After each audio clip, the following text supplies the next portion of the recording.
Technically, we can say that remote sensing is a process which is collection of information about an object without any physical contact. So here, in not only our eyes, lights which are orbiting more than 12,500 kilometers away from the Earth's surface, they are also using the technique remote sensing in order to collect the information about the Earth surface. So the satellites which are calibrated with various sensors, that sensors will be collecting the electromagnetic radiations which are reflecting back into the atmosphere. Using that electromagnetic radiation, the sensors will be analyzing the information, and that analyzing report or that final image, we will call it as satellite images, will be used for various other applications. So what I am concluding is remote sensing, it is a natural process which is happening in our daily life. The techniques which is applied to the satellites in order to collect the information about the object is also a remote sensing. Now, remote sensing, as per Dr. Nicholas Short, remote sensing is a technology for sampling electromagnetic radiation to acquire and interpret non-immediate geospatial data, from which to extract information about features and objects on the Earth's land surface, oceans, and atmosphere. So in order to get the information about the object, there is a source of energy should be there. That source of energy is nothing but sunlight. We know that the solar energy is the fundamental energy which is available to the earth, which is the energy which is the reason for sustainability of life on the earth. And this solar energy, it is radiating from the earth in the form of electromagnetic wave. Magnetic rays are arranged in the order of their frequency and wavelength. It is starting from gamma rays and it is ending with radio waves.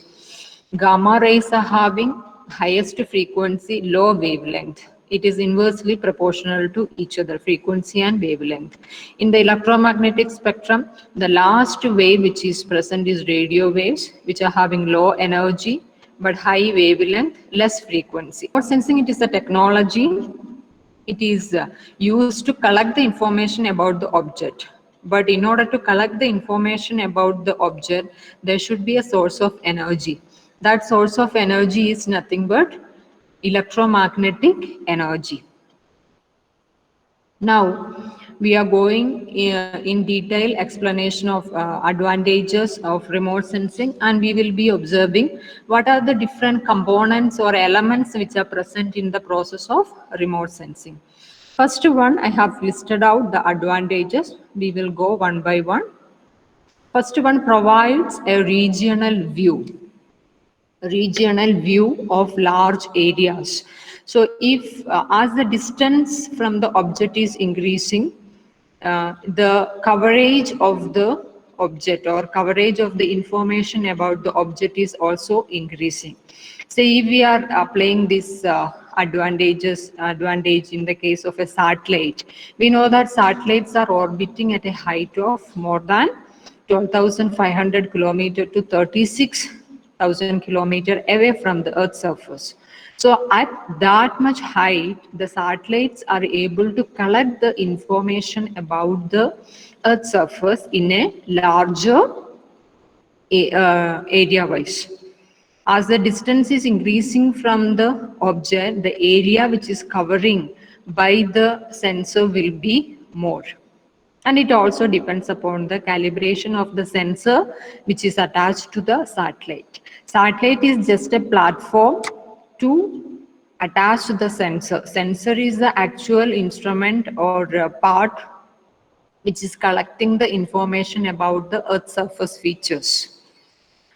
Next one, provide repetitive look at the same area. So again, if we are applying the same techniques on the satellite itself, we know that various satellites are calibrated in various ways. Some of the satellites will be collecting the information about the Earth's surface daily wise. Some satellites will be collecting hourly basis. Some satellites will be collecting the information once in a month, twice in a month. Some satellites will be collecting the information in once in 20 days, like that. So not only the satellite, through the process of phenomena of remote sensing, the repetitive information collection about the same object can be done. These are very fundamental advantages of remote sensing. Next one, remote sensors see over a broader portion of the spectrum than the human eye. The remote sensors which are attached to the satellites have the capability to absorb more energy portion in the electromagnetic spectrum. So as I told in the first case, regional view using the source of energy, the electromagnetic spectrum, it is a spectrum which is having gamma rays to radio waves. There are various 10 rays are there which are having various frequency velocity variations.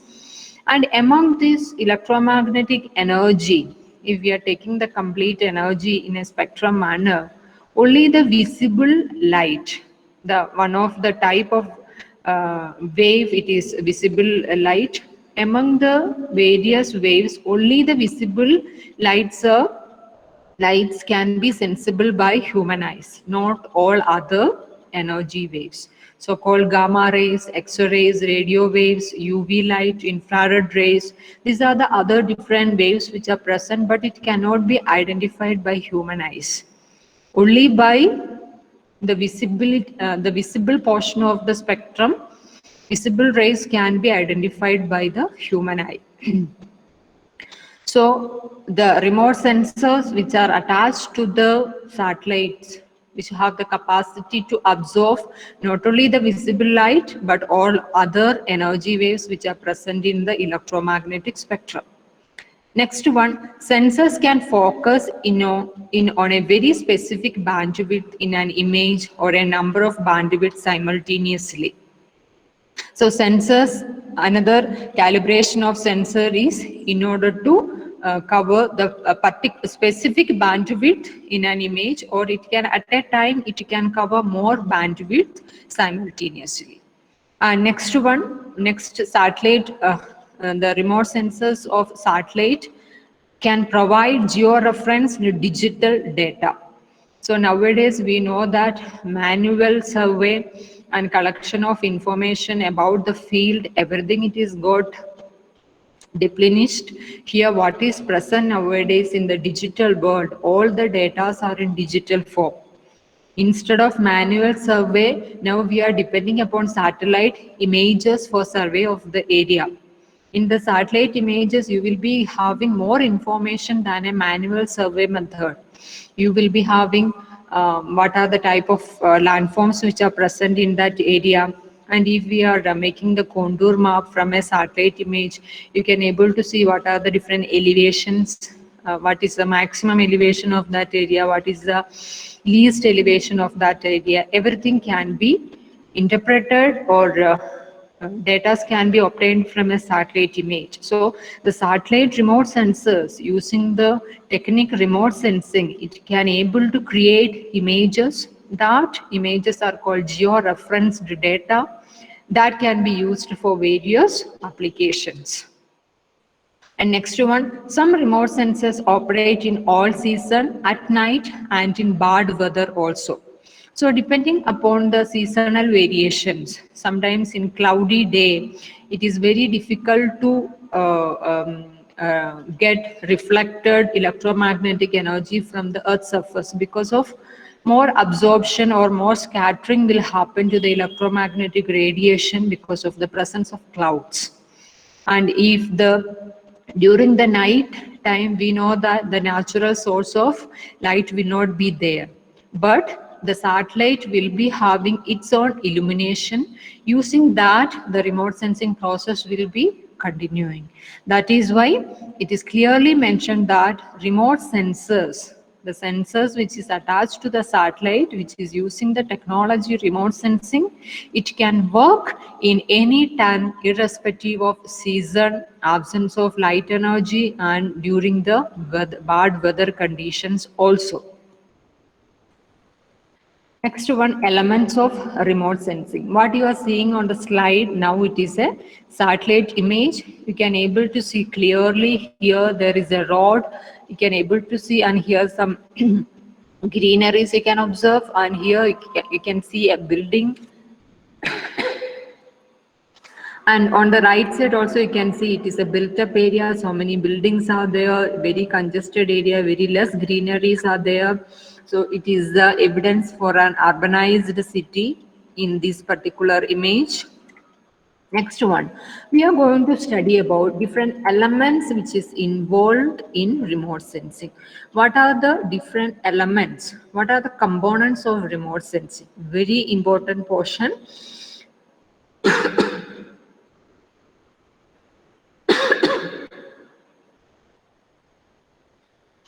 Different elements involved in remote sensing. Next topic of discussion is components of a remote sensing process. There are various 7 components are present in the remote sensing process, or in other words we can say that the combination of these 7 sub stages are must should be present in the process of remote sensing. First one, energy source or illumination. Here you can see that with the letter A, B, C, D, it is mentioned over the diagram also. A stands for what, B for what, etc.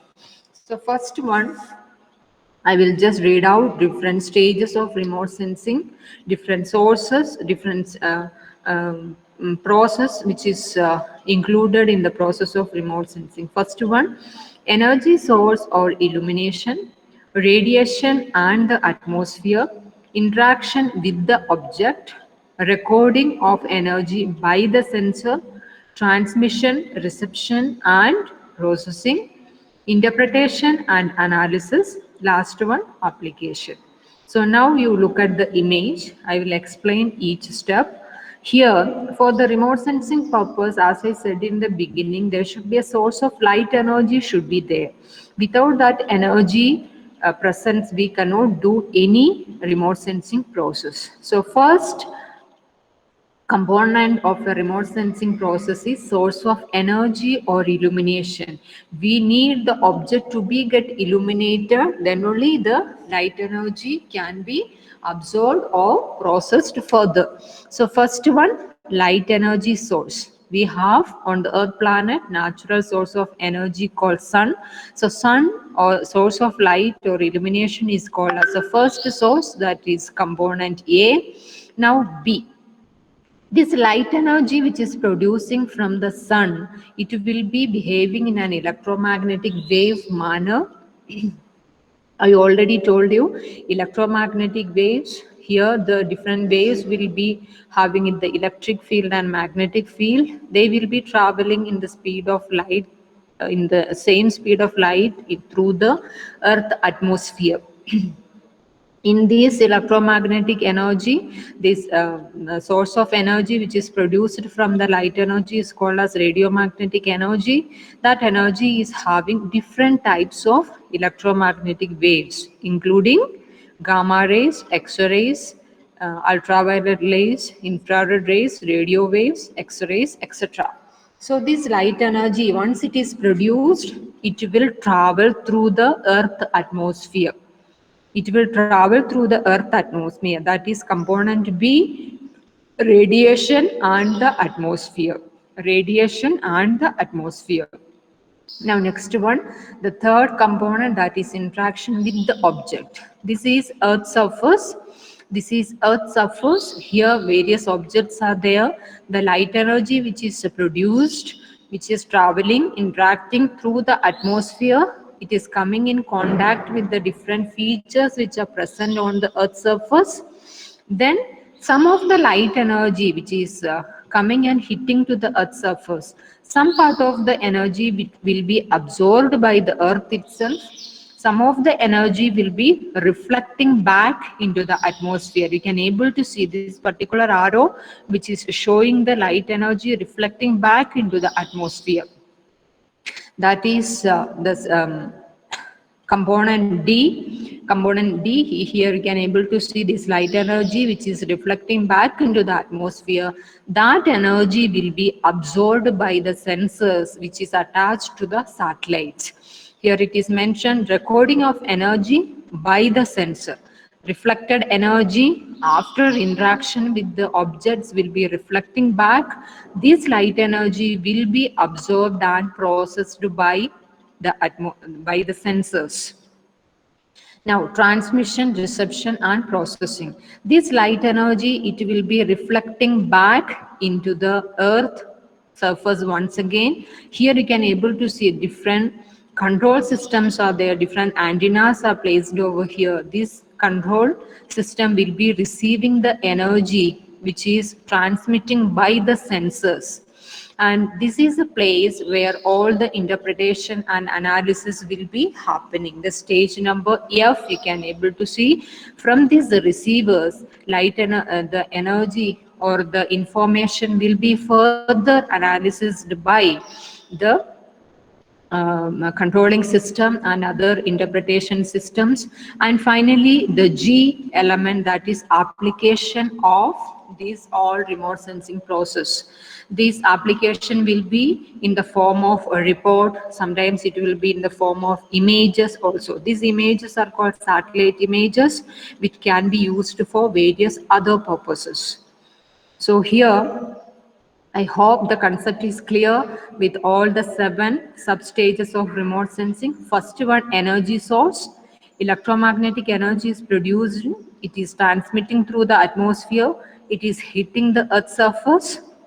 After reaching into the earth surface, some energy will be reflected back into the atmosphere after interacting with the earth features.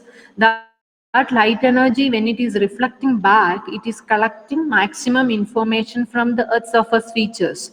That energy will be captured by the sensor. It will be in the form of data. This data will be transmitted into the receivers.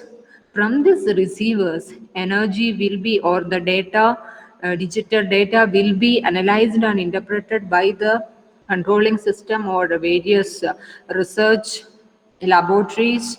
This work will be happening, analysis and interpretation. Then finally, we will be getting satellite images in the form of digital data. These are the different steps of electromagnetic energy in a very simpler manner. Here also it is shown target, that is nothing but earth features, energy source, target earth features, interaction with the energy source. These complete data will be transmitted into the atmosphere. It will be collected by the sensor for further process. So next one, the sensors which is attached to the satellites are 2 different types. First one called active sensor, second one called passive sensor. So here the visualized elements, how it will be working also it is shown here. This is source of energy, light. It is passing through the atmosphere. It is hitting the earth surface features. Then after hitting, it is collecting the information. It is reflecting back into the atmosphere. That energy will be collected by the sensor and it will be processed further. This is a complete process. Visually also you can able to see here. Now, based on the sensors calibration which is attached to these sensors, there are 2 types of sensors are there. First one, active sensor. Second one, passive sensor. So what do you mean by an active sensor is? We know that for the information collection purpose, there should be source of light should be there in order to illuminate the object, and not only the illumination of the object, in order to carry the information from the earth surface to the sensors. That carrier is electromagnetic radiation. So here in the active remote sensors, you can able to see here, in the case of active remote sensors, During the night time, there will not be any source of light energy will be there because of the absence of sun solar energy. So during the night time, what will happen? Energy source will not be there and the features on the earth surface cannot be getting illuminated.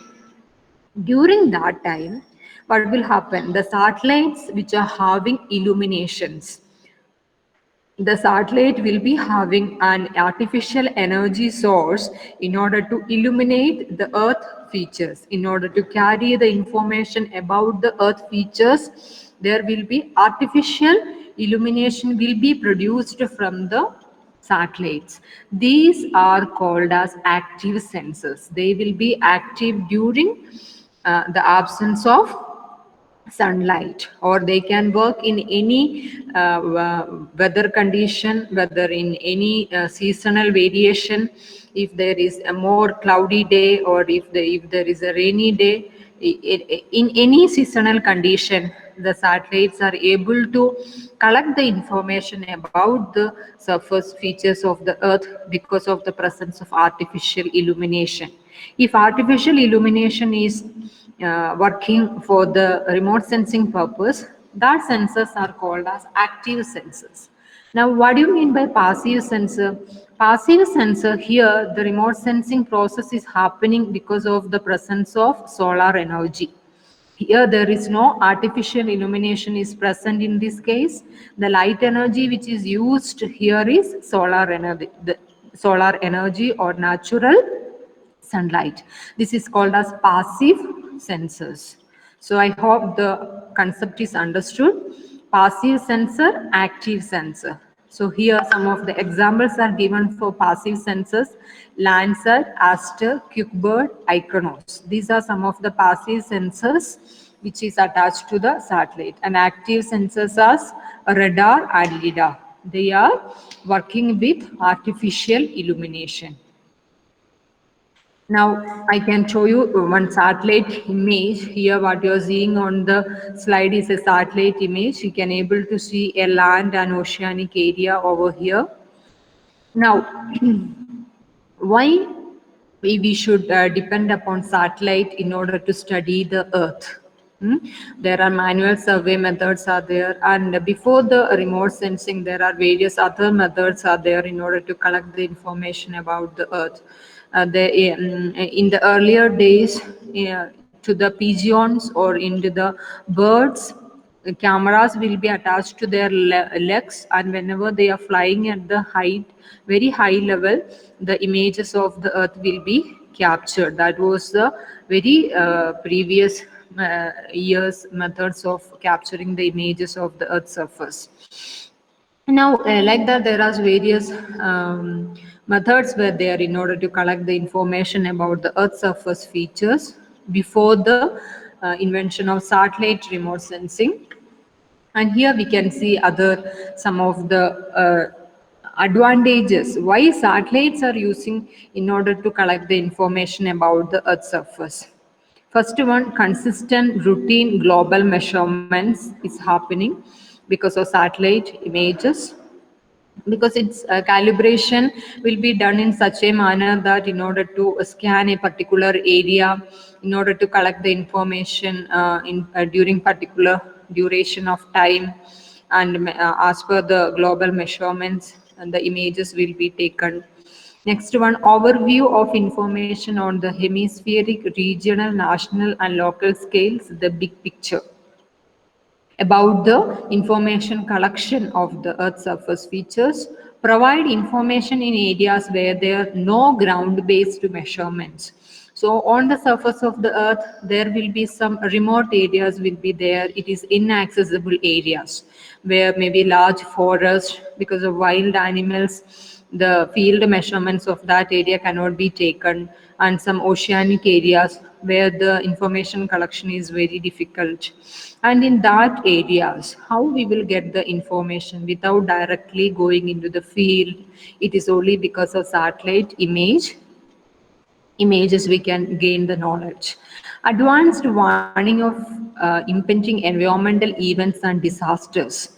Because of this satellite remote sensing phenomena, the early warning about the various natural hazards like rainfall and other natural disasters or events, earthquake, everything can be, early warning can be given with the application of satellite images.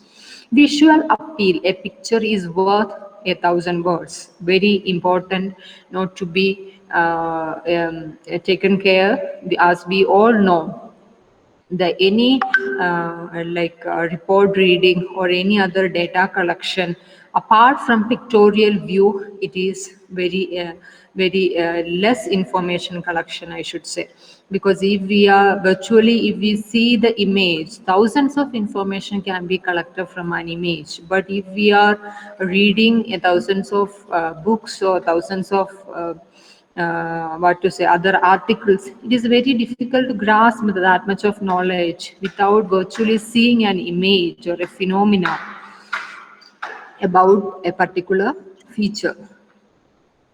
So satellites will be providing the global view. It can be used for various applications like climate change, observing the environment, etc. A picture is worth, you can able to see in the picture how many data we can able to collect this from this particular image. So satellites are having some disadvantages also.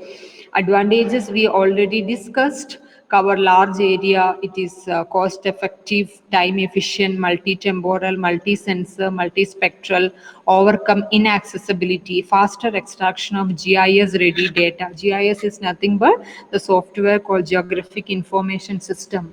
In this software, we are using input data or satellite images. They will be the base mark for the software, GIS software. Now, it is having some disadvantages also. So-called needs ground verification. So, say for example, if we are depending upon a satellite image, a cross verification is always important in order to reconfirm the image, the data we are collected.